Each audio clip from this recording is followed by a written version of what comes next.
Deconverted Christians, died in the wool Christians, become atheists.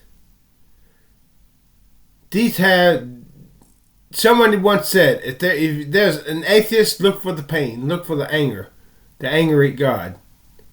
Deconverted atheists have a special bone to pick with God. Because let's face it, Jesus threw them to the wolves. C.S. Lewis said he was dragged kicking and screaming into the kingdom. It was like God was going to save him whether or not C.S. Lewis wanted to or not. But Harmonic Atheist described it in the video.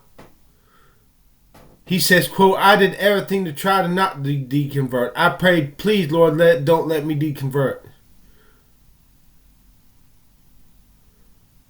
But eventually he had to face reality that what he had been told was not true. So basically God threw him to the wolves. Jesus threw him, for some reason, to the glory of God, Jesus threw them to the wolves. Whereas, if you're a Christian, you have God chastises you to keep you in the faith, so that you may bear fruit, so that you don't get cut off as a fruitless vine branch that Jesus spoke of in John. If you're a Christian, God's word says he will chastise you. Now, no chastening at the moment seemeth joyous, but afterwards yieldeth the peaceable fruit of righteousness, so that you may bear fruit. Because as long as you're bearing fruit, God's not going to cut you off the vine. But, alas, they cried out to God, just give me faith. I don't want signs. And what did Jesus do? Not a goddamn thing. And they fell for the faith because Jesus didn't come through for them. That's God's fault. They wanted to stay. They did not want to deconvert. So if they were Christians, they were true Christians, and don't hand me this no true Scotsman bullshit. The early church fathers believed you could be a true child of God and fall away and become a child of the devil again. And they were closer to the time of Christ than there were the reformers like John Calvin, who didn't follow Jesus, by the way. He followed the Old Testament law. Then those early church fathers, I assure you, Paul Washer, if you read old books, you see this is so. You can forfeit your salvation. You use it or lose it.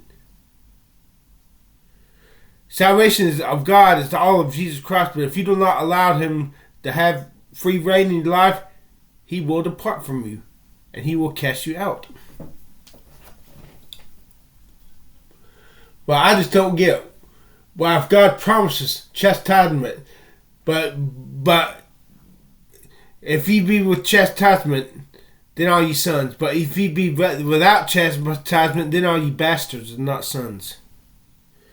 Why did people cry out to God, I don't want to be converted. Please give me faith. Just give me faith.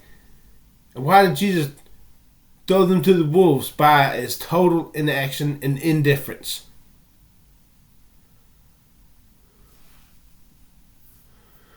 So these atheists have a reason, a legitimate reason, to hate God and Jesus. Because he forsook them in their time of need. You hear preachers say, you take one small step towards God, he'll take one giant leap deep towards you. Well, not in the case of these atheists, who were once Christians. And that is one thing that causes me to doubt if Jesus is real. Because I expect a 100% God. Not a God who acts like God to half the human race, but doesn't act like God to the other. And the one he acts like God to are the ones who become Christians to stay Christians. And the one he remains silent and hidden from are the ones who deconvert. Fuck you, God. Son of a bitch. I'm angry. I'm angry at you, God. I'm angry. Fuck you. And another thing. Aaron Ra has the reason to be angry at God. He said he had a new birth experience. I don't think he was truly saved. I think his new birth experience was superficial. He was one of those that the Word of God. He was one of those souls like the stony ground. He heard the message. Suddenly he was in euphoria, floating on cloud 9, until he thought, "How do I know this is real?" Look, if you truly get saved, you know it down by intuition, and if you don't know it like that, you will not truly saved. Like the man boarding an airplane, something inside him knows not to get on the airplane for some reason. Don't make no sense, but he doesn't get on the airplane, and the airplane crashes after it takes off. That's intuition. If your Christian conversion does not make you know that Jesus is real and know that you're saved, in the same way that man knows not to get on the airplane, if your knowledge that you are saved does not go that deep, folks, you are not saved. You got a counterfeit superficial religion, and you will one day deconvert. Unless you end up truly get saved eventually. Like John Wesley, he was not saved, but he kept preaching. Another preacher told him, just keep doing what you're doing. Eventually, you'll make it. And that brings to another question. Is it because Jesus is real, or is it because they're faking it till they make it? But there's a power that Christianity has that no other religion has. So Aaron Ra and Matt Dillahunty, they're angry at God because God let them down. And Matt Dillahunty says he was a preacher. And God let him down. God let him down. God threw him to the wolves. No wonder he's an anti-theist. He has a bone to pick with God, and rightly so.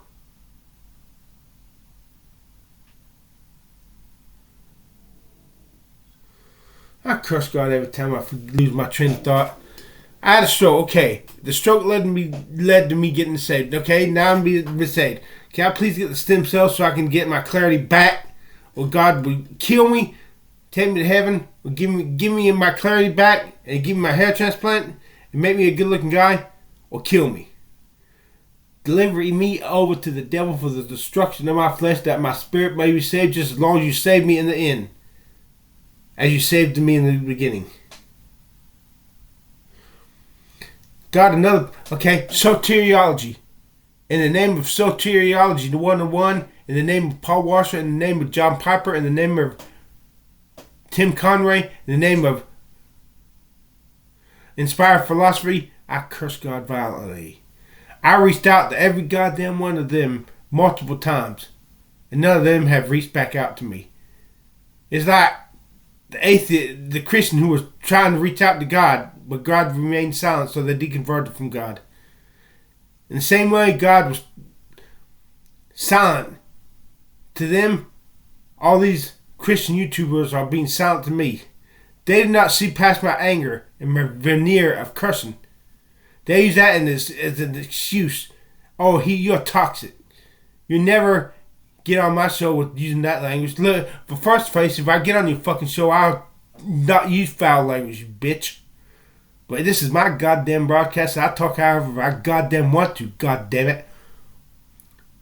Soteriology saw a young man who had a lot of followers on YouTube, looking for answers so badly, talking to a Calvinist preacher, and the Calvinist preacher was feeding him some real bad Calvinist theology about how God does not love everybody.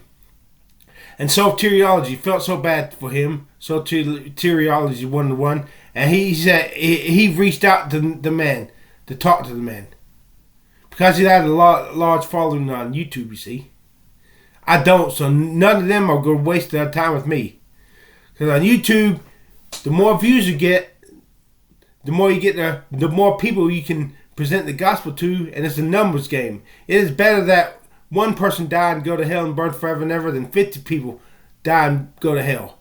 It is better that 50 people get saved than just one person gets saved. They're not Jesus, and this is not Zacchaeus.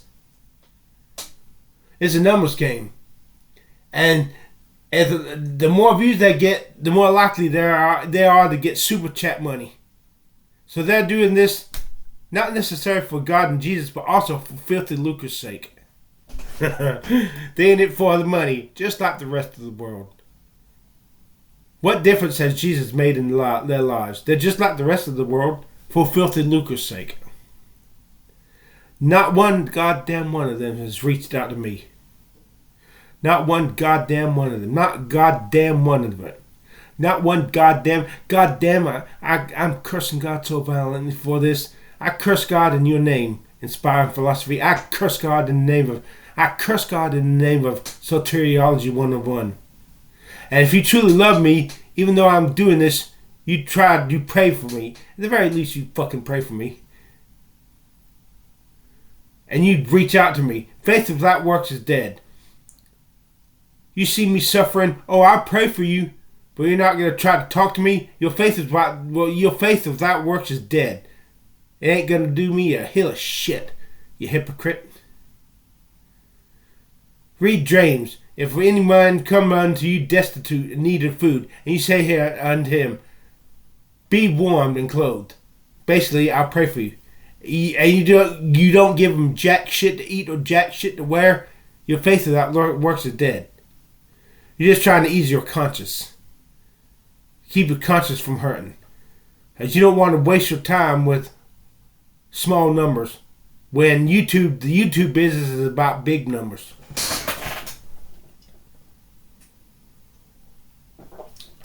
Hey, the more numbers you can reach, the more people you can preach the gospel to.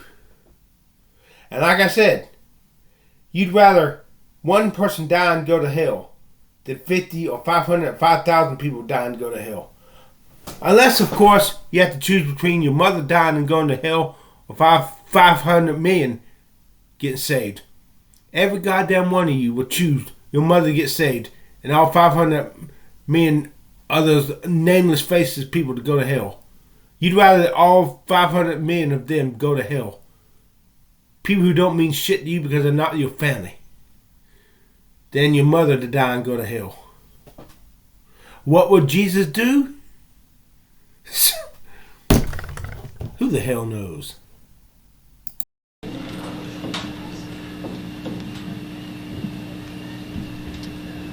Open the eyes of my heart, Lord. I used to reach up my small hands in Sunday service, searching for God.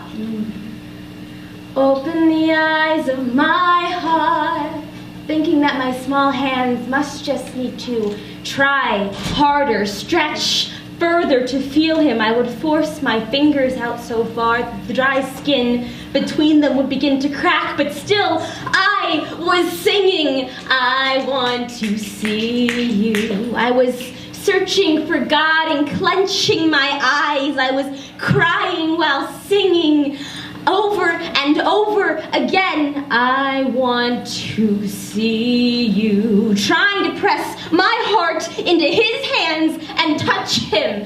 And all the while wondering what was wrong with my hands. I went to Christian camp for 5 summers searching for God. And not once did he leave with me, try to be with me when I packed up my bags and went home. I'd sit there singing Bible songs around the campfire, trying so hard to grab a hold, but all I held was frustration and empty spaces. But I kept trying because every summer that I went to camp, I swore that I could almost taste it, like this sweet tip of the tongue sensation. So I'd close my eyes and I'd chase it, but time after time, it faded. I prayed to a God that I never found for patience. How has every other person here managed to find this? Why am I the misfit in this situation when I'm trying so hard, I'm crying since I was 7. I've been singing, open the eyes of my heart, Lord, the top of my fingertips without any answer. Why hasn't he responded to me? Answering machine after answering machine, I'm beginning to think that maybe he doesn't give a shit. God, you are the Almighty. Hypocrite, your own book promised, seek and you shall find me, knock and the door will be open. Dear God, if you're there, then take your all-knowing list off the shelf and turn to that page that notates every time that I got lost looking for you. Every time that my hands fell numb reaching for you, can you even tell me how many tallies are next to the phrase, she stood on your doorstep shivering? Do you remember that my knuckles were bloody from knocking so long?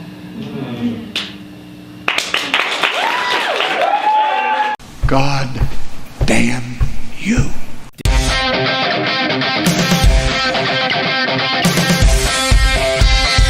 Baby, push my face, push my face. I'm a basket cake. Baby, push my face, push my face.